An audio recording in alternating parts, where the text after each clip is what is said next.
चैलिङ चाहिँ एउटा विशुद्ध नेयारी बस्ती हो। यो होमस्टे चाहिँ हामीले 2079 साल चैत्र 2 गतेदेखि चाहिँ हामीले विधिवत रूपमा चाहिँ सञ्चालन गर्दै आइरहेको हाम्रो अहिले 10 घरमा सञ्चालन छ।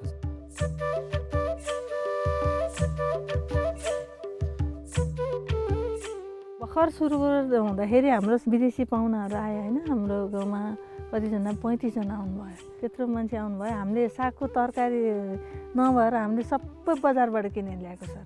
वडा नम्बर 8 को चैलिङमा होमस्टे छ। हाम्रो अर्ग्यानिक खाना खानको निमित्त बेरडङ गाउँपालिकामा अर्ग्यानिक खेतीलाई हेर्नको निमित्त म सम्पूर्ण समुदायलाई आउनको लागि आह्वान गर्दछु। यो जलवायुकै कारणले हुनसक्छ। अब पानी पऱ्यो भने ठुलो पानी पर्ने, त्यसले छेदविच्छेद बनाउने, किराहरू बढी लाग्ने। अब हामीले अर्ग्यानिक गर्छु भन्दा पनि किराहरू बढी लाग्ने, किराले नै नसक्ने भएर हामीले चाहिँ भित्रदेखि चाहिरहेको थियो यो किरा मार्ने। अब हामीलाई चाहिँ बिसातीभन्दा अरू हाम्रै जडीबुटीबाट बनाउने औषधि पाइदिएको भए नि हुन्थ्यो भन्ने थियो।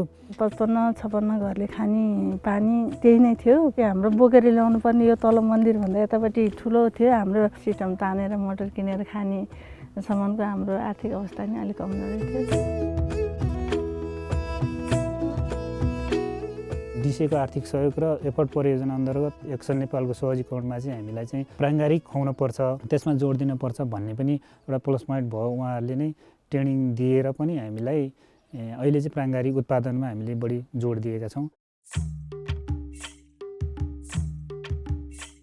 पहिला कति बारी बाँझो बस्थ्यो, अहिले बाँझो भने छैन। कतै गहुँ छ, कतै तोरी छ, कतै आलु लसुनहरू सबै एक ठाउँमा पनि बाँझो छैन। बेलुकामा काउली पकाइदियो भने बिहानमा साग सब्जी खुवाउनु सक्छ नि, र त्यही तरकारी दोहोरिनु सक्दैन भनेर हामीले यो हरेक चिज चाहिँ हाम्रो टडेलामा उब्जाएको हो। ट्रेनिङ दिएर पनि हामीलाई कृषि र पर्यटनलाई सँगै राखेर र केही त्यसबाट पनि हाम्रो यो जीविकोपार्जन गर्ने र विदेशिएका युवाहरूलाई केही मात्रामा पनि राहत हुन्छ कि भन्ने उद्देश्यले हामीले अहिले सञ्चालन गरिरहेका छौँ। डिसिएकै सहयोगमा एक्सन नेपालले चाहिँ 5 दिने ट्रेनिङ दिनु भइसकेपछि चाहिँ हामीले अब त्यसलाई चाहिँ निराकरण गरेर चाहिँ हामीले चाहिँ प्राङ्गारिकलाई चाहिँ जोड दिन सकिन्छ भन्ने हाम्रो आत्मबल चाहिँ छ। हाम्रो एउटा सामुदायिक भवन थियो, त्यो सामुदायिक भवन चाहिँ जीर्ण भएको कारणले गर्दा चाहिँ अहिले चाहिँ एक्सन नेपालले गर्दाखेरि चाहिँ हामीलाई त्यहाँ एउटा सामुदायिक भवन बनेको छ। त्यसले पनि हामीलाई चाहिँ एकदम टेवा पुगेको छ। हात धुवाको, भाँडा माझेको, लुगा धुवाको पानी सङ्कलन गरेर त्यसमा राख्यो भने राम्रो हुन्छ भनेर हामीलाई सोझ ट्याङ्की दिनुभयो। अहिले हामीलाई सजिलो भएको छ। हाम्रो यो होमस्टेको लागि हामीले अर्ग्यानिक तरकारी खुवाइराखेको छ। पाहुना आउनुभयो भने हामी होमस्टेमा जो हामीले बनाएको आफूले उब्जाएको अर्ग्यानिक खानाहरू खुवाउँछौँ र बेलुका बास बस्नुभयो भने उहाँहरूलाई नेवारी कल्चर, नाचगान, गाउने बजाउने जानी नजानी आफूले जानेको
खान्छन् पानी गाग्रीमा भरेर।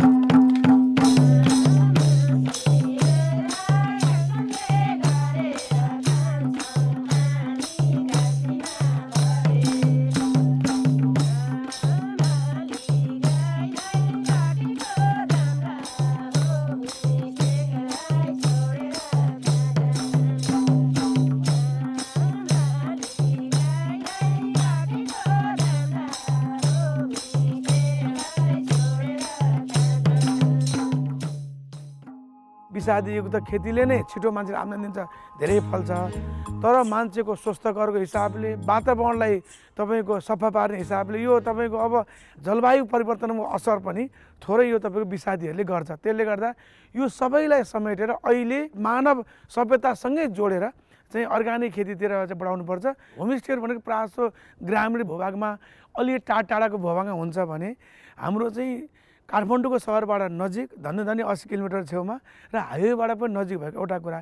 अर्को कुरा, हाइवेबाट नजिक भएको होमस्टेबाट पनि तपाईँको चाहिँ विभिन्न हिमालहरू होइन, तपाईँको चाहिँ डाँडाकाँडाहरू नजिकबाट चाहिँ देख्न सकिने, पहिलाको ढुङ्गा माटोको 2 तले घरमा बस्न पाउने, ढुङ्गाकै तपाईँको चाहिँ आँगनमा बस्न पाउने, त्यहाँ गएपछि तपाईँको नेवार तपाईँको कल्चर हेर्न पाइने, सबै हिसाबले यो होमस्टे अत्यन्तै महत्त्वपूर्ण छ र सबैलाई हेर्न लायक पनि छ। र यो होमस्टे यसलाई नजिकबाट निहाल्न म सबैलाई आउन आह्वान गर्दछु।